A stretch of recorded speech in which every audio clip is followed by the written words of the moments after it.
So I totally flipped on immigration. Oh, okay. I guess this is a 100%. good set. Well, Good we're enough on set. 100%. So, for years, I thought if you're not here legally, you shouldn't be here at all. I flipped. I think the people who are working, the people who are paying taxes, those people should be able to stay. Okay. And the other people who are doing bad things, we need to find those people and get them out. Okay. So, Welcome Seems to the well arena. reasoned. yeah, totally flipped. You know why my thoughts switched on immigration? Wow. I was talking to my girlfriend in bed one night, and she knows I'm a little right. She knows that. And she was like, just talking. She's like, can we talk? I was like, yeah, sure. She's like, this is fucked up. I'm like, what's up? Talk to me.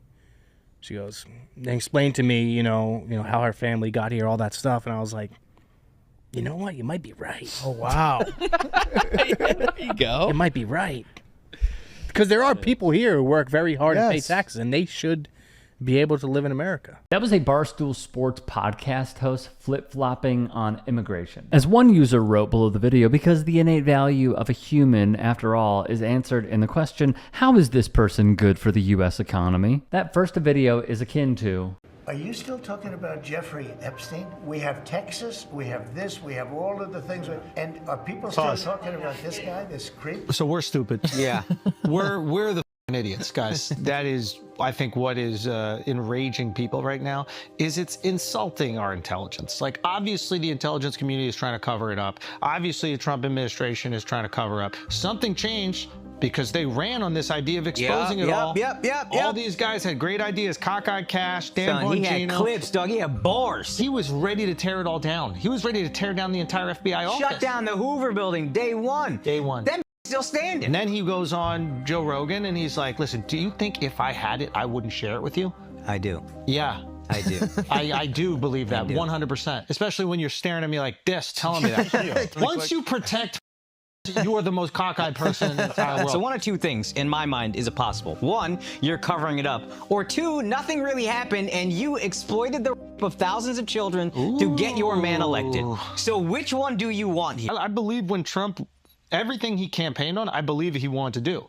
And now he's doing the exact opposite thing of every single know what he's done. Yeah, exactly to your point. If you tell me, it's easier for me to believe you wanted to do all these things if any of them were happening in the way that you said they would. To that point, like there'll be people that like they'll DM me and be like, you see what your boy's doing? You voted for this. I'm like, I voted for none of this. He's doing the exact opposite of everything I voted for. Yeah. I want him to stop the wars. He's funding them. I want him to shrink spending, reduce the budget. He's increasing it. It's like everything that he said he's going to do, except sending immigrants back.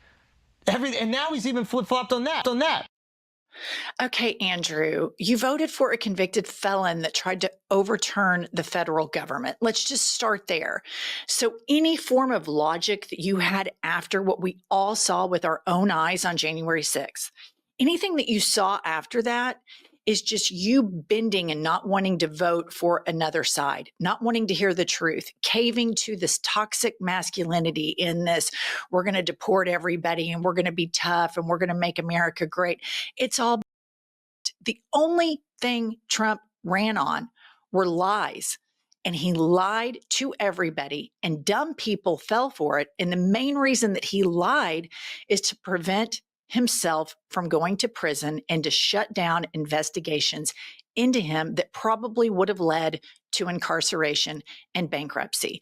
And if you can't see that when it's happening in real time and you lean into your caveman impulses, this is what you're going to get. But I don't know how you teach somebody like you who clearly you're not a dumb, but you fell for all this propaganda, and Trump waltzes onto your podcast and puts on a charm offensive, and then you think, yep, this is my guy, I'm going to vote for him.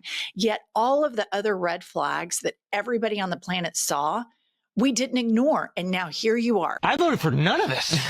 Yes, you did, you ridiculous little man. let's go back to that first piece of video where the Barstool Sports podcast host suddenly has this great revelation after speaking with his significant other who called him out for his politics that he says goes right, and explains how their family are immigrants and how they came to the country. And suddenly he has the change of heart.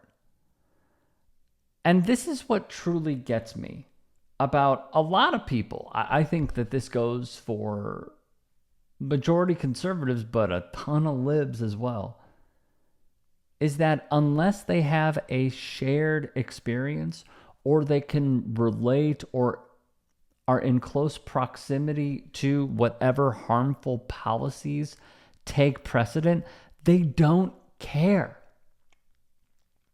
Why does it have to take you, your significant other, someone in your family, a friend, a coworker, an associate, someone that you know being affected before y'all give a damn? Why does it have to come to this? Why can't you see a policy that will directly affect countless lives? Countless. And you say, if I were in that situation, I wouldn't like this, so why would I vote for it? Like, it's really, it's an A to B here. Bad policy, gonna send people to a country that they've never been to or that they hardly know because they've been in this country for 30, 40, 50, 60 years or even 10 years. And we're going to do that because in leaked documents, a Trump cabinet member has shown an affinity for white nationalism and wants to whiten the country. I'm flabbergasted, man. I really am. I am taken aback at how you cannot show compassion and empathy towards another person. I'm also really taken aback that someone you're with is still with you when their family is affected or could be affected. Like, what are those conversations like that you guys have? I actually think it's worthy of someone or anyone answering in the comments. Would you stick around with someone like this who voted against your family? I think this also goes back to the leftist foundation of no one is illegal on stolen land.